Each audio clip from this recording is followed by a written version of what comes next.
Din nahru sen. Tarqagan haromi, chort namanganlik musorlar bile. Oysara opani ko'ti jumagul. Tilingga erk berib borma deymi?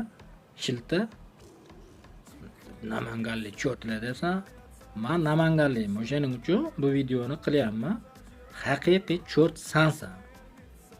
Chortligi o'zingni ayolingni juft halolingni ommaga internetda ko'rsatib, "Men u musor bilan men ajrashyapman" deb turibsan.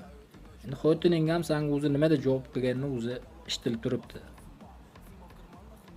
Ayoling musor bo'lsa, sen musor paqirsan. Musor chelaksan. Shilta yaqinda Sardor Mamadaliyev og'zingga tupurib qo'ydi. Ta'mi ketib qolibdi shekilli og'zingdan. Yana bir tupurib qo'yaylikmi? Shemayib yurasanmi? Hani ertasiga video qilyapsan.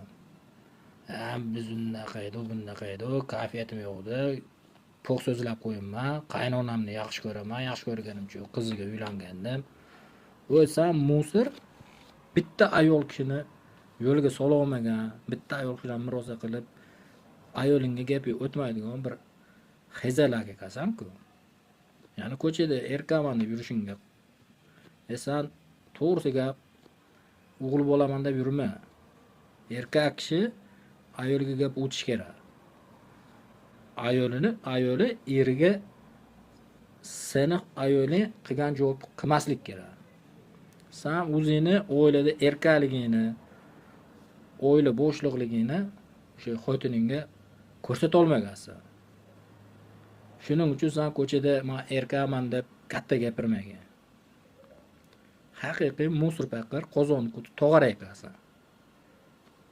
Cho'rt deb sandaqirini aytadi.